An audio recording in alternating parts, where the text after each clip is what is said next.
welcome to another episode of Going Back to the Basics, where we're going to take exercises out of instructional manuals, instructional books, and walk through them together as if we're the student and see, how does it all turn out?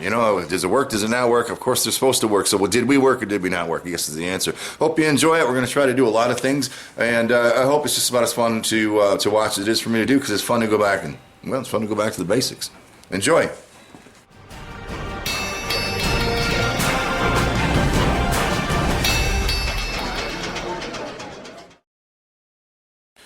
All right, guys, let's do another exercise today. It's a little too cold to get the bones warmed up. We're still working in Forge Practice, the elementary second edition by John Lord London. I still messed it up.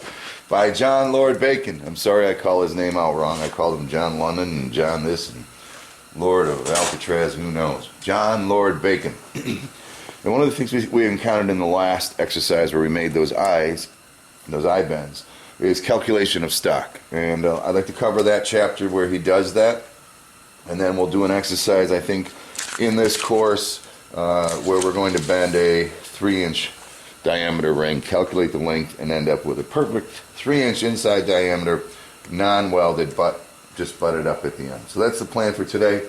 We're looking at chapter 3. Yeah, chapter 3. All right, which is calculation of stock for bent shapes. And I'm not going to read this all the way through. I'm not going to read this to you totally. But we talked about in one of the previous exercises, it was my understanding to calculate stock bends, whether it's forged angles or simple bends or curves, standard practice use the center line of the stock. In theory, the center line as you make these bends do not change in length. So that's the basics of what he talks about in this part of the exercise. Oh man! All right, and he gives some pretty good illustrations of that. If you're bending a curve, you're going to want to use the center line as your measurement. If you're bending either forged or simple corners, square corners, again, you're using the center line. So as you look through here, he gives you good examples. This leg is 5.5 on a 1-inch stock. The measurement for A, he's calling this leg A. The measurement for A is 5 inches because it's to the center line. Right, so you lose half an inch. Then from this leg down, center line to center line, which is also outside to outside, is 8 inches. So that leg is 8, and so on. So read through that chapter. It just it confirms, in theory, that when you're trying to calculate the length of a complex shape, a bend or a curve, or a scroll for that matter, you use the center line. And let me just give you a quick example of a scroll before I go any farther, because we're not going to get into that today. So one thing that he mentions about us trying to calculate a scroll, let's say we wanted something like this, all right? Of course, we have thickness in our stock, so excuse my drawings, but whatever that thickness is, using his approach, you're going to want to go ahead and give yourself I'm messing up here, a center line, all right, for whatever that complex shape is. I know my drawing's terrible. In one method, he does mention something called a measuring wheel, which is, I've seen it used in maps and stuff. It's just a wheel with a counter on it, and you can just roll that wheel right along that, and that's a handy little tool to have. Short of that, you can do it quite simply. I use, I think this is 3mm round leather, and you can just once you get that center line established, you can just map this out. Just again around the center, all the way around, all right, and that should give you a pretty good approximation of what you need. Technically, if you do a really good job of rolling that leather around there, that measurement would be the amount of steel needed to make that scroll. So again, all of this is partially in theory, because if you're not, if you're like me, if you're hammering this steel rather than just bending it, you may be distorting it and that kind of stuff. But what we're going to start off with for today's exercise, before we get into the actual project, is to prove to us visually that when you bend a piece of steel, the center stays the same, outside stretches, inside compresses. Let's see if I can pull this one off. He mentions it here. I want to try it in real life. So again, we're working on John Lord Bacon's Forge practice book out of chapter 3 right now. And one thing that he says that you can do, and it was a visualization more than anything, we're going to actually do a practice with it, is to take a piece of stock. He said score. I just put very small edge angle grinder marks in. Hopefully that won't. I think it'll prove our point. Technically, we are affecting the steel there, but anyways, he says put several marks down. I just put one right down through the center, and then score it at equal distances. All right, and then put a bend on this. And what you should see is that this distance here will increase on the outer radius. This increase here, or arc rather, this will decrease on the inner arc, and this should not change at all. So I didn't measure exactly. I just used my straight edge, but we're looking at from center to center on those lines about an inch, very close to an inch. So let's heat this thing up and see if we can get just a curve out of it, just to prove that point. I think that should set everything in our brains, so we don't have to remember or guess. I thought it was centerline. I thought it was outside. I think this will help show it. All right, let's see if we got enough heat on this thing to make something happen. We'll use my new little wooden hammer there. And see if we can hold on to this thing with these jaws. All right. So again, I'm not trying to distort. We're just going to bend this piece. Just put a curve in it a little bit. All right. I'm not. Again, I'm trying not to do anything but curve it. All right. Turn it around. We'll go a little farther on this heat. Turn around, do the other side. I'll come back when I have that down. Well, I'll bring you along. Although we want to keep these short if we can. Come over and get a little more bend going here. Hopefully just enough to illustrate what he was trying to say. I think by the time we get the other side down, we'll do that.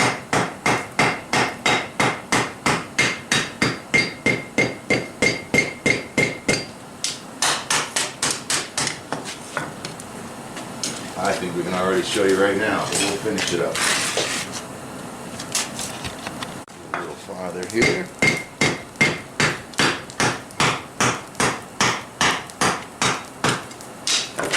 Here's Chandler drops it on the floor. Not the right kind of tone yet. And I don't really hold material like this very often, not this thick. So I'm not going to stop and make the set right now. Hopefully just enough to prove you to the point. And I think that's good enough. Let's get her straightened out.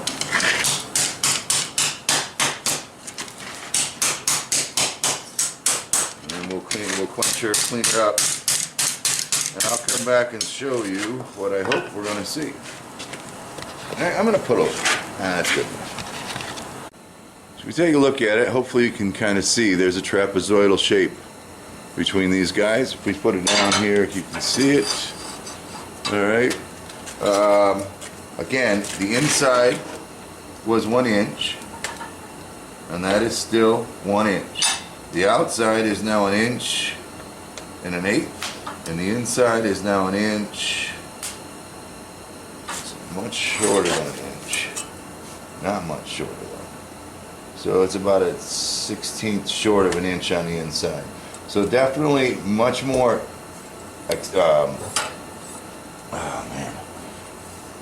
Stretching going on the outside than the compression on the inside, but it's not equal, right? We're at about 1/8 of an inch spread up here, and only a 1/16 of an inch in there. But that definitely proves, or at least illustrates to us, what's going on.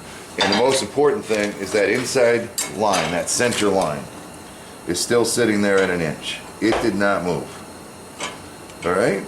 So for calculating the length of stock needed when you have multiple bends or curves or bends, inside dimension, the middle to center line dimension is really what you're going for. So that's I think that was a nice little exercise to go through. I'm glad we did, because that kind of proves our point. Sweet.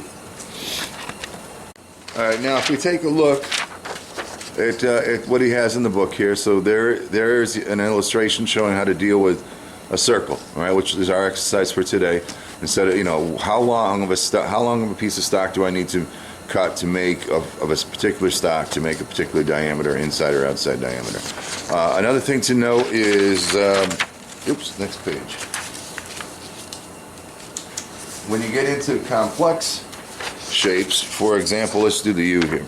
All right, if you notice and read the book, in this case we have a partial circle and then two straight pieces. So again, center line of the straight piece to the point where the curve begins on both sides. You need those two lengths, and then you need whatever that center line circumference is for that half circle or whatever portion of circle you're making there. Same thing's true with eyes, and same thing's true with the chain length. So if you're trying to make a length of chain of an exact size, all right, you have two straight pieces, straightforward measurements, and then that center line radius for both ends. All right.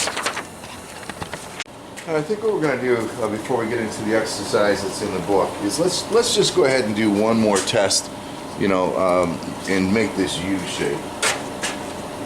I think that would be pretty cool. It's a little more complicated, but the thing with the ring, the reason I'm doing this first is that the ring is actually a flat ring, and we don't have that stock with us. So anyway, what we're going to do is we're going to do a U. All right, let's do a U bend like this. Let's use 1/2 inch round stock. All right, let's say that we want the overall length of the U to be 6 inches, and we want the outside to outside dimension to be 3.5 inches. Let's do that. Let's do 4. Keep it easy. Okay. So what we have here is the center of our circle. Now the thing that I don't understand, but okay, let's say that's the center of our circle. 3.5 or a 4-inch circle, the center of that from outside to here would be 2 inches. All right, to there. So that means this 6-inch would have a 4-inch arm on each side. So we got 4-inch arm on each side, center line, and then we have 1/2 of a 3.5-inch outside diameter circle. Let's just exaggerate that. Except Chandler, don't think right. I'm backing up a little bit in the tape. You may not see it because I was working everything through and I used a 3.5-inch outside diameter. And in reality, we decided we wanted a 4-inch outside diameter. So let's pick up where we left off. So we already figured out that if we want a 4-inch outside diameter, that would be 2 inches from here to here, which would be a circle that has a 2-inch, semicircle that has a 2-inch outside diameter. Which, if we exaggerate that and put a center line down through there, that's going to be, remember we're using 1/2 inch round stock, 1/4 inch off of each side, which is a 1/2 inch off. That would give us a diameter of 3.5 inches. 3.5 inches. We run that through our calculator. Drop my phone, spin my phone. So 3.5 times pi equals 10.9, 11 inches. Divide that by 2. So we're looking at 5.49. 5.49, close enough to 5.5. So we need the 4-inch on each leg, and then 5.5 inches on the semicircle, which is 8 and 8, 13, 13.5 inches of stock is what we're after. I know I said we're going to make it out of round stock, but I just happen to have a piece of square. It's still 1/2 inch. Theory should apply either way. So we're going to go ahead and what we say, 13.5 inches. 4 and 4 is 8 and 5 is 13.5. So we're going to cut this thing off at 13.5 inches. And if this works well,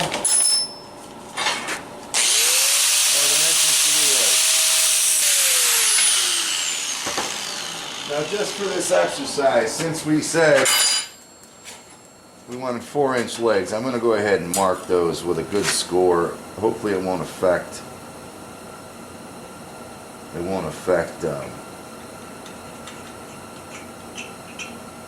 short on that one. I'm going to mark them with this.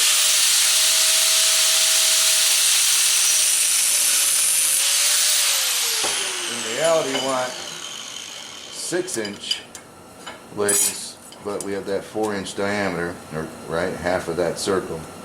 So that would be 4 and 2.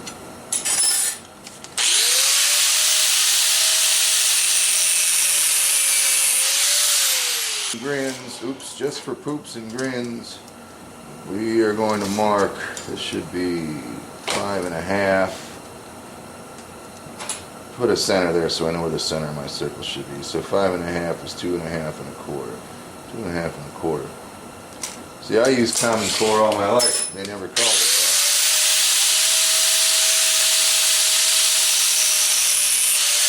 Okay. So that should be the center of our semicircle, and these should be the 2 straight arms. Let's get her in the forge.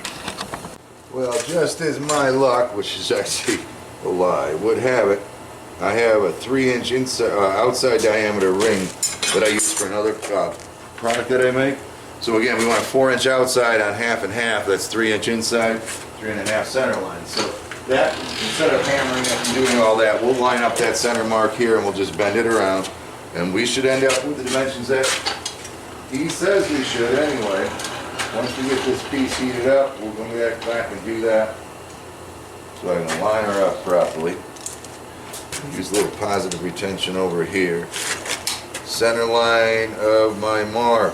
There it is, right there. We'll call that the center. Just bend this thing into a U. Make them off a little bit there in length. Let's go back to the anvil, clean it up. What do you guys think? Did we do it right? You think that theory works? Widen you out here. We'll use the wood hammer again just to make sure we don't distort anything too much.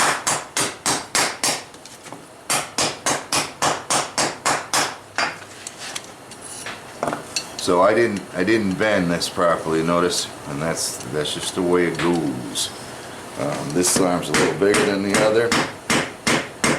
Getting the right amount of material is one thing. Getting it in the right spot is a whole other exercise. But I think we're pretty damn close there. I mean, but we'll just clean it up. I straighten that up all right. I just want to make sure that we're coming off straight on the sides. A little jig would be a good thing to have there. It ain't the perfect U, but let's see what we ended up with for size, all right? So our objective was a 6-inch tall overall length with a 4-inch width. So if we go ahead and just from there to the end of the anvil is exactly 6 inches. Here you can see me here to the end of the anvil, exactly 6 inches.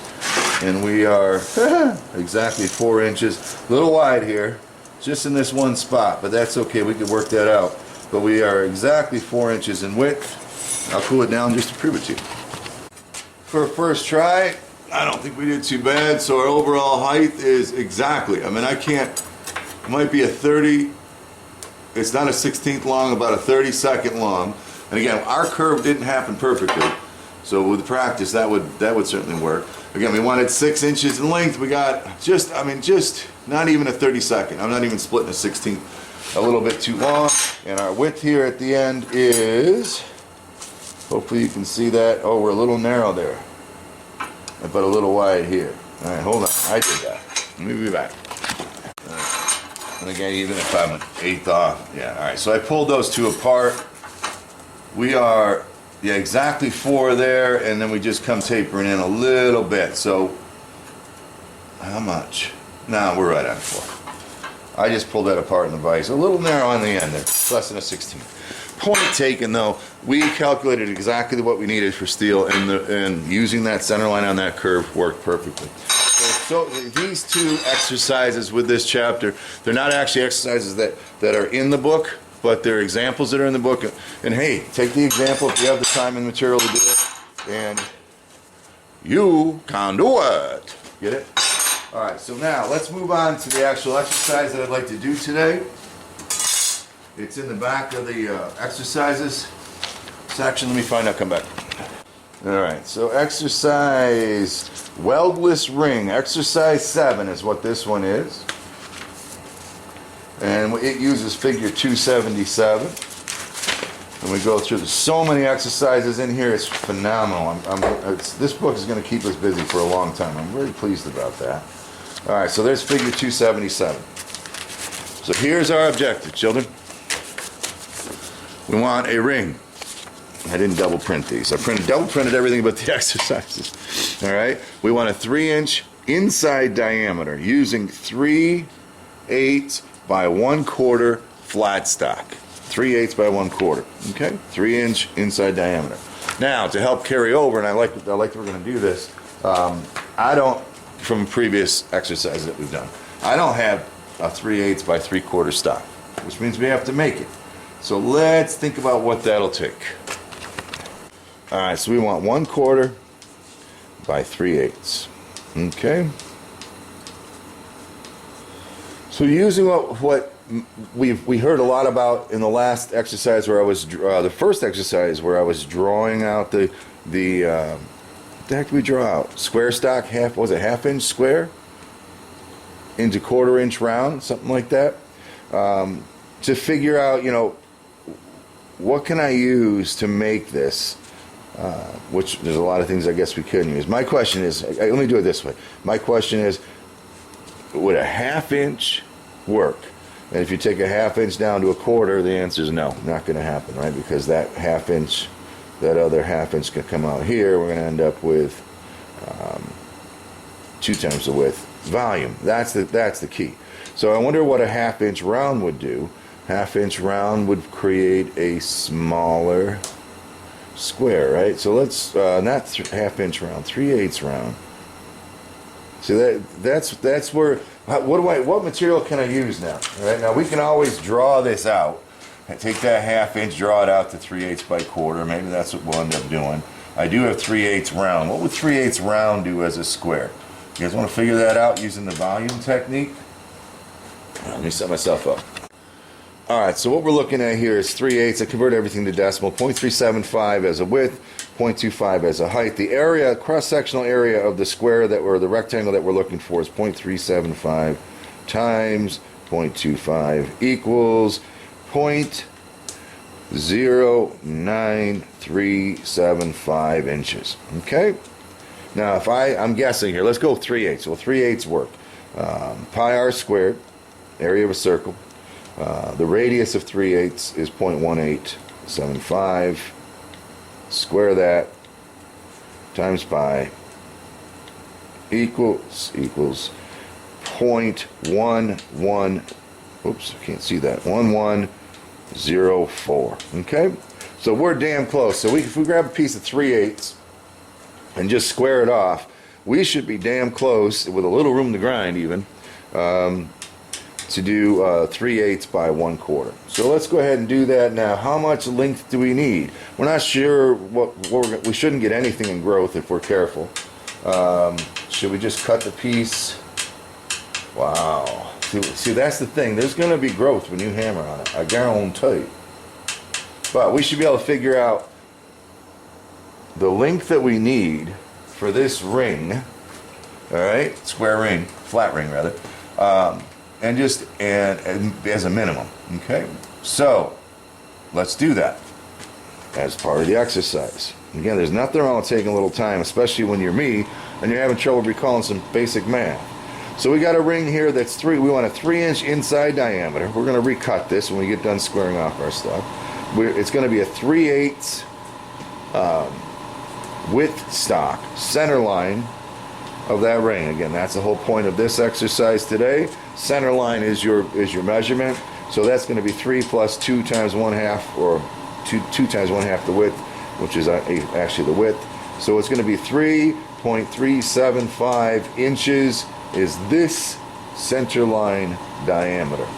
So that 3.375 times pi is our circumference. So the circumference is 10.6 0.03. Okay, so we're going to need 10 and 5/8 or so, a little less than that, when we get done.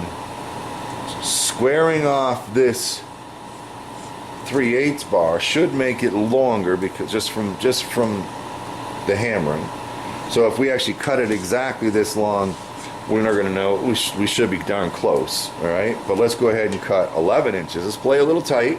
All right, that's 10 and a half, but we should cut 11, and when we square it off, if our calculations all work, which they probably are wrong, but this is what learning's all about.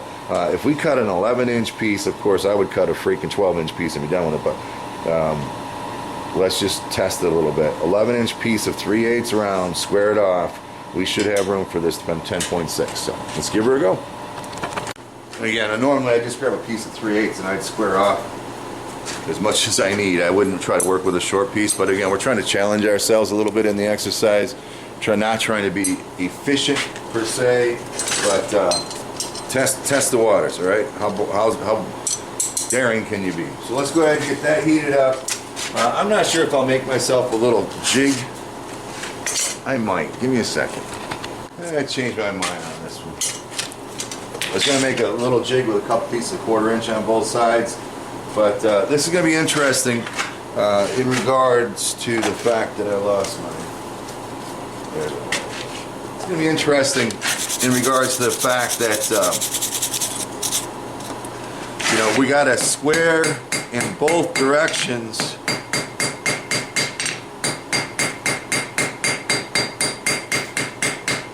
So that we end up with a nice square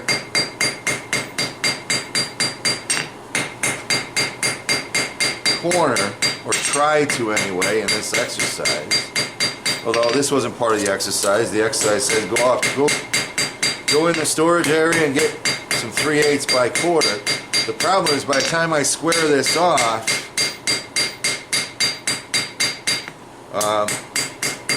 I'm probably going to be doing more stretching than I wish I did.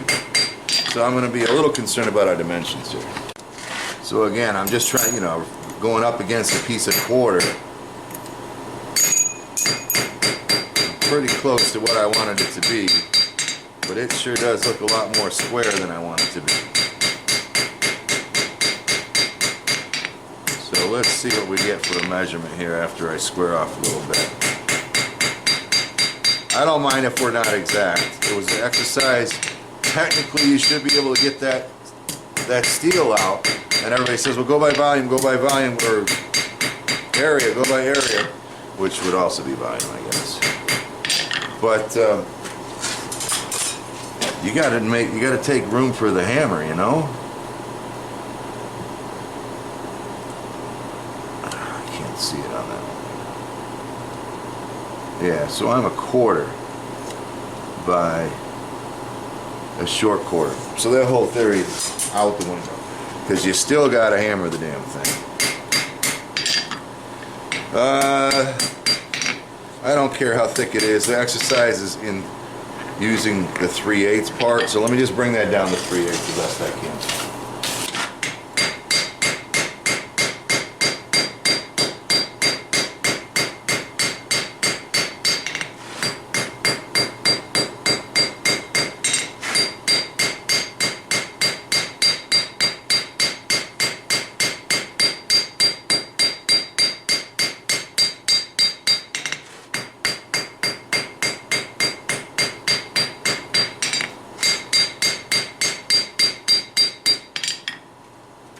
Alright, so there's a little exercise for us.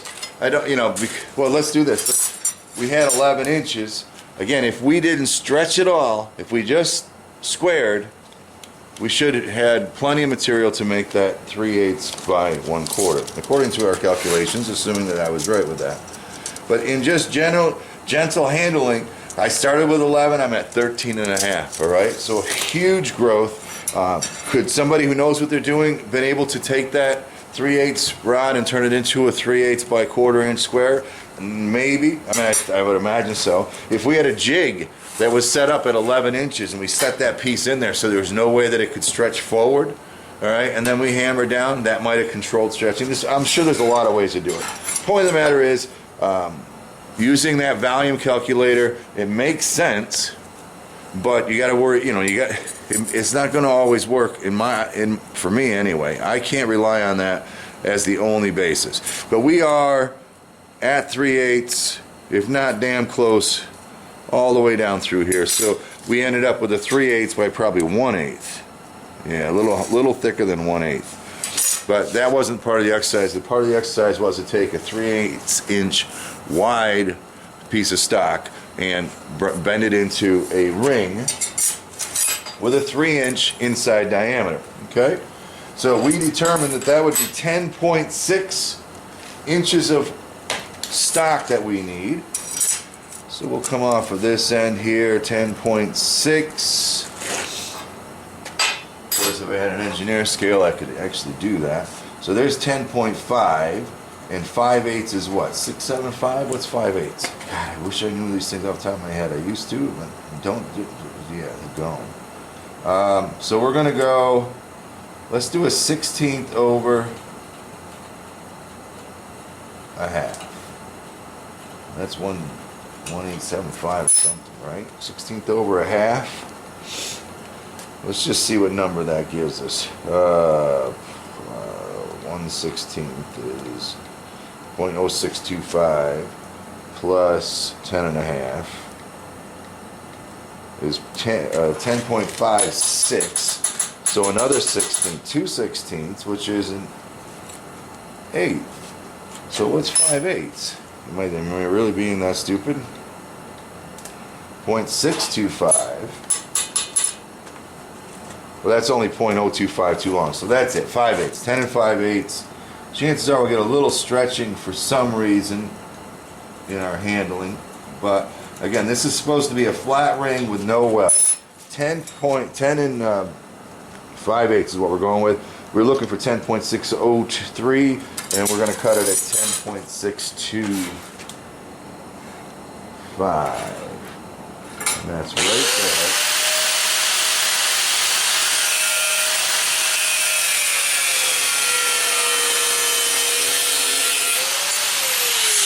Alright, hard part's done. The math is all done. This should be a exact 3-inch interior inside freaking diameter if we follow the class work properly. All that's important is that use the inside, the center line dimension when calculating bends or curves. We'll throw that in. We'll see what we can do about a 4-minute circle. I mean, that's the next thing. You got to be able to do it in the first place. I'll be back. All right, now, did I mess you up? I'm going to try curving this by hand.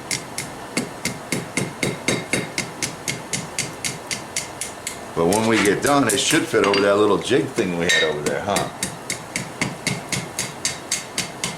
But having the finesse to make that turn, the end is usually needing a little more attention. Having the finesse to make that bend in the first move and have it look like a circle, yep, you keep practicing. Especially with one that's not welded. If it was welded, then we can close it all up and clean it up easily. This one here is going to be a little more difficult.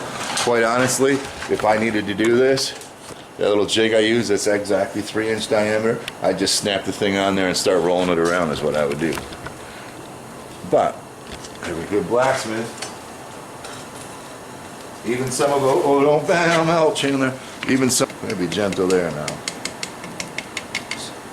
Well, I shouldn't say any good blacksmith should aspire to be able to do this quickly and correctly, or at least be able to create this thing in an efficient manner. If I had to make 100 of them, we'll flip that around on the fire now. If I had to make 100 of them, you bet you I'd be using that jig over there. Ain't no doubt about that. In the fire. I noticed when I was hammering that last time, we had a lot of gook on there. I should have been keeping it cleaner. It's my 2018 objective. And again, that very first tip, you gotta be a little more careful about that. Come back a little bit.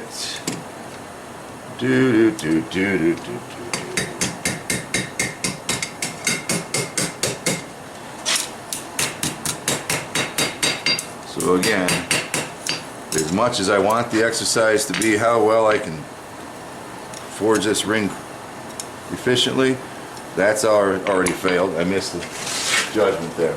But can we bring it in as close to a circle?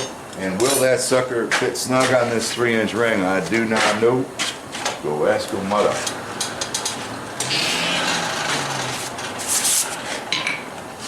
I like these things. You know, you gotta slow down a little bit. You're not trying to produce the freaking Mona Lisa here. We're just learning. Hopefully learning in a way that will help us sometime down the road. I think I went a little too tight on that.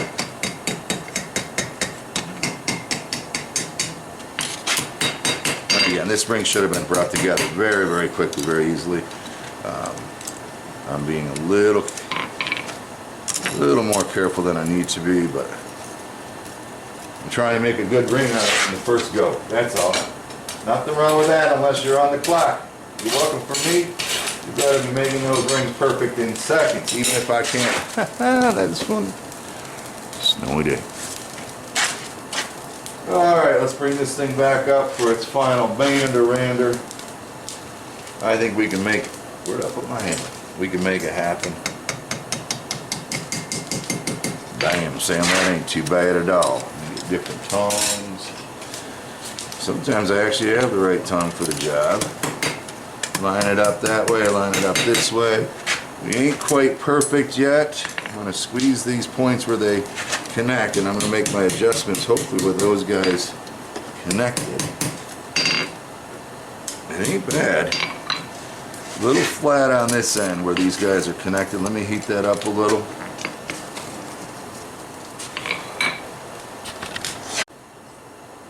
And again, the exercise here, let's see, I want to bring that one in or this one out is what I really want to do. I think, yeah, we're not too bad. My cuts are right, that should be perfect. Don't look too snabby to me. Obviously my cut's a little wacky here or my circle's wrong. Alright, moment of truth. Now that's eyeballing it, right? So don't laugh at me on the first go here. That's eyeballing it. Come on now. Looks too big to me in all directions. So let's see what we got when we measure. Alright, Chandler, let's see what we did wrong here. So we're looking at, dang, just a little, not a 16th over 3 in that dimension. Same thing there.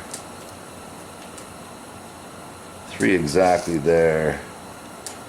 So we're just a 16th off, which if these were the rings for your piston, I bet you wouldn't like that too much. Now one thing I'm wondering is if I look at that cut there, can you see it? Alright, they don't line up perfectly. I'm wondering if one of those is a little bit on the wrong side, but short of that, I mean, you know what I mean? I can fix this in 1 second. You ready? Just clean that one cut up.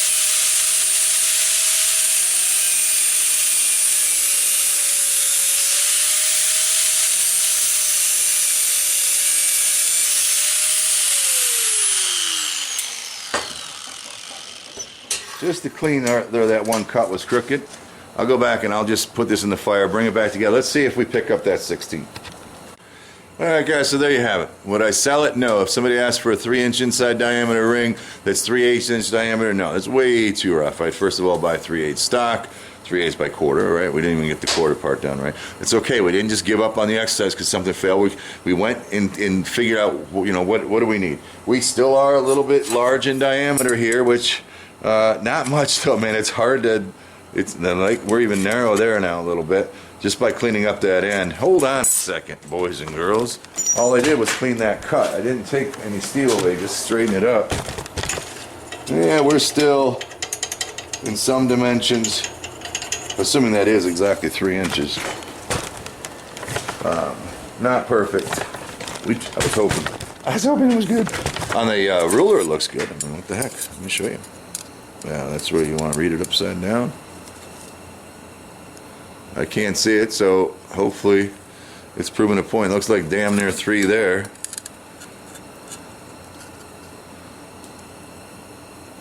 Alright, damn near sometimes isn't good enough. So again, the point is we went back and we worried about the volume, the whole volume concept, and works great assuming nothing moves except for in the direction that you want it to move. Big point for today's exercise. Again, this is Forge Practice by John Lord London.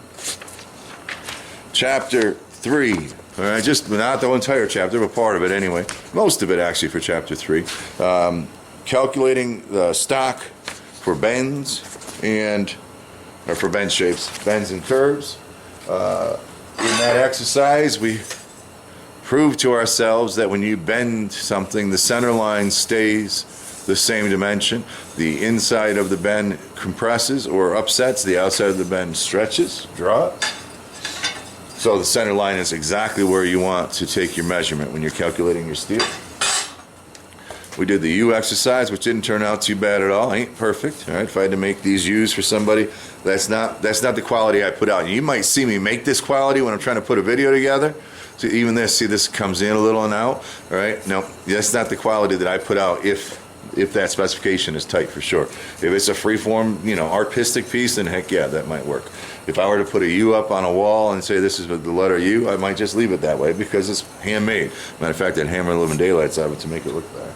But we did that exercise because sometimes they're complex. We had 4 inches of straight followed by a curve and 4 inches of straight. Added all that up using the center line of that curve, and it worked out. It worked out very, very close, very, very well. And then finally, the main part of this chapter here was exercise. I just had it out. I got everything out, so it was ready. Here it is. Exercise 7. All right, figure 277, a weldless ring. All right, calculating stock to create a weldless ring, and I think we did very well, considering this is a rough forge. Everything, certainly not what we're after. Too bad that's not the scale. And then there you have it. Okay. So this is one more episode. We'll keep going until somebody complains. Again, I'm not teaching you how to do it. I'm reading through the chapter. I'm taking a look at what he says to do. And then from my perspective, like, all right, this is how Chandler would approach it. Let's try this. I mean, none of the exercises say this, all right? None of the exercises say go ahead and actually do this. But can you imagine it? Well, we did it. And this wasn't one of the exercises. So I'm going to put my own twist on it. I'm going to shut up now. There's a 3-inch ring, calculated the length, and it worked out dang near perfectly. And I think if all conditions were better, like this was raw stock the right size, it would work very well. I tell you what, it's a hell of a lot better than guessing by golly, that's for sure. Although it's not as good as some other things you could do. You create yourself a jig, wrap it, snip it where it crosses, and you're done. You move on, you do 10 of these in like friggin' 5 minutes, all right? Easily with good stock. All right, hope you're enjoying this one. We'll catch you on the next episode. Ciao.